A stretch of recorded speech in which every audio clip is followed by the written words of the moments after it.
海へと変わるだろう。何の話してんのこいつ。地球温暖化? He probably just watched an Inconvenient Truth. Man, that was a good movie, An Inconvenient Truth.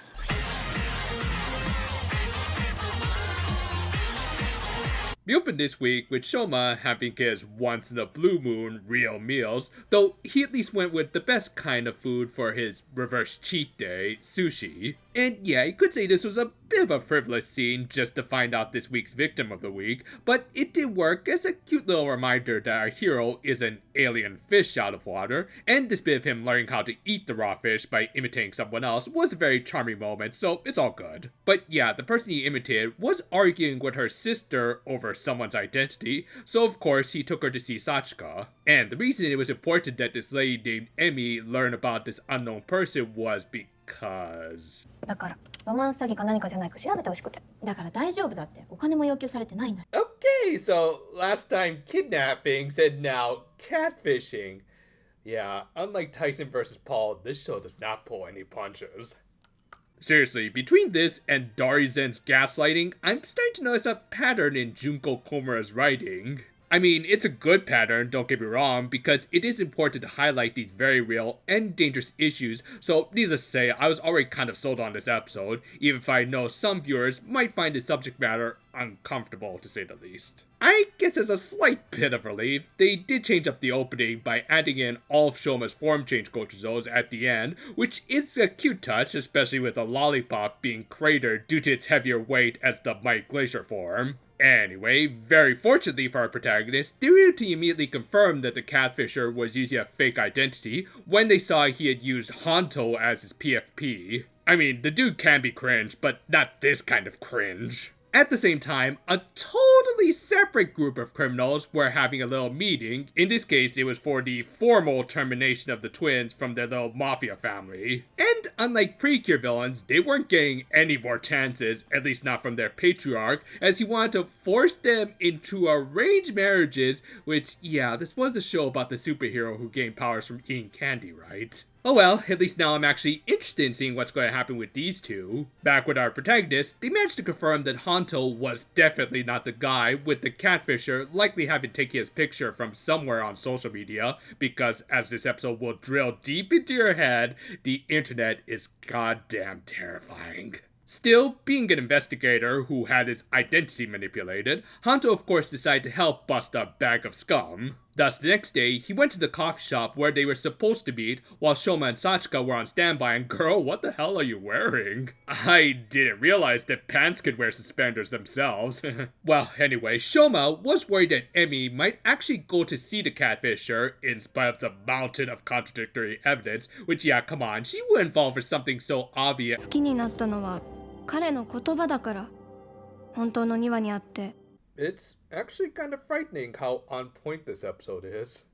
Yeah, I'm not gonna lie, I almost feel like this episode should have come with a trigger warning beforehand. I mean, yeah, kids show, and as we'll see, they of course won't go as dark as they could have, but yeah, these lines might hit a little too close to home for some, I think. Though in Honto's case, a missed call message was what triggered some bad memories for him, and he quickly put together that this was an obvious Grand New trap, because yeah, these guys are quite literal predators. With that, our hero split up to look for Emmy, and while Sachika didn't find her, she did stumble upon something quite significant.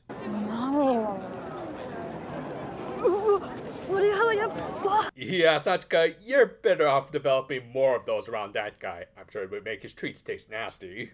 But yeah, Longo was on Earth to see his little brother, who also happened to stumble upon what seemed like a kid in trouble, but... 大丈夫?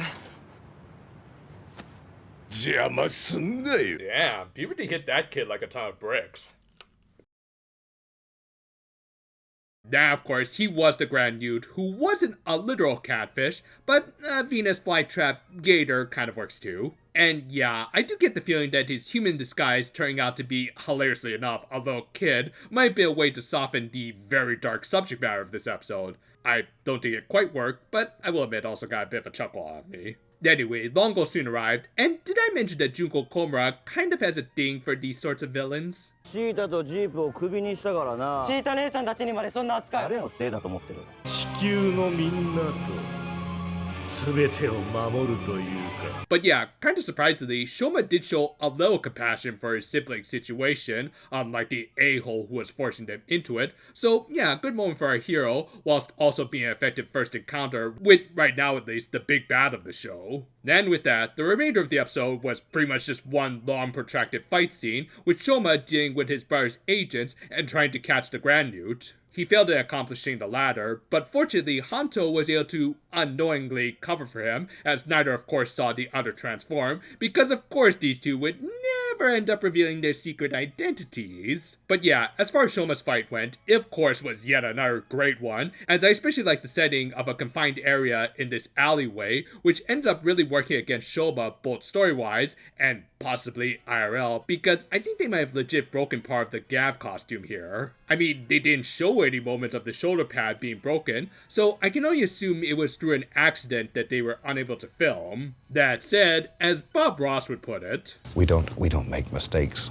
We have happy accidents. after all, this is a fight where Shoma is supposed to be overwhelmed, so a broken piece of armor actually gets that idea across better. Anyway, he eventually defeated the agents with his Gurukhan form as Longo watched. With that, he was able to join in on Hanto's fight, and the two managed to rescue Emi, who surprisingly wasn't broken with how much she was being tossed around throughout this whole thing. That said, it also did lead to another low-key really sad moment for Shoma, as not only did he end up frightening the released victim, but in order to get her to run to safety, he had to purposely scare her off. Yeah, you can almost see his disappointment through that mask. Though speaking of stuff beyond masks, the episode ended with quite the cliffhanger when an attack from the Grand Newt damaged Hanto enough that his transformation was undone and revealed the rider's true identity to Shoma.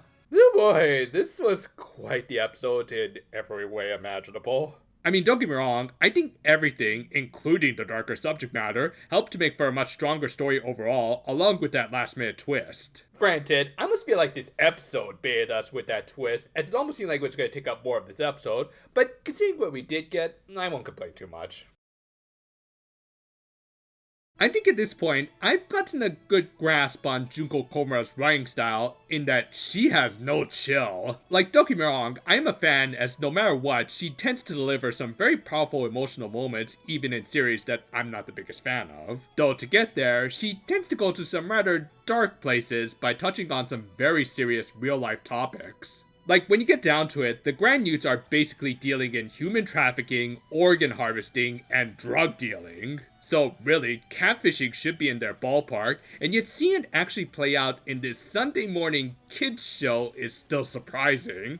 That said, I do think this is an important lesson to teach to their target audience because, let's face it, more than ever, social media is in the grasp of even the youngest of hands these days, so cautioning them early is probably a good idea. If anything, it did only add to the heelishness of the Stomach family, in particular their patriarch. Longo's introduction to our protagonist was executed really well, from him literally standing out in a crowd, to how much he talked down to and gaslit his own brother. He might not have fought like his sister, but really he didn't need to, as it's clear that he's supposed to be more of a chess master who was manipulating everyone around him, including his own family. And of course, that assholery trickled down to his subordinates, like his Grand Newt, who maybe more than anyone else deserves to have a good little candy rush. I do kind of wish we had gotten a few more interactions between the riders before Hanto's reveal, but they've already done that a lot in the show, and I get the feeling that we'll get plenty of that next week, so it's probably a non-issue. Because overall, this was a strong,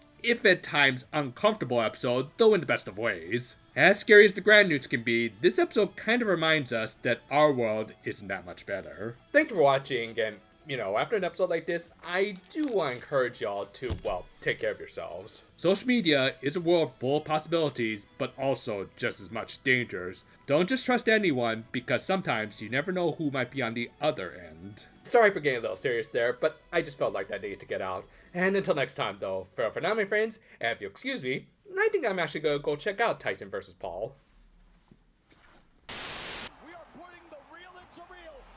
Never mind, you can go watch something else.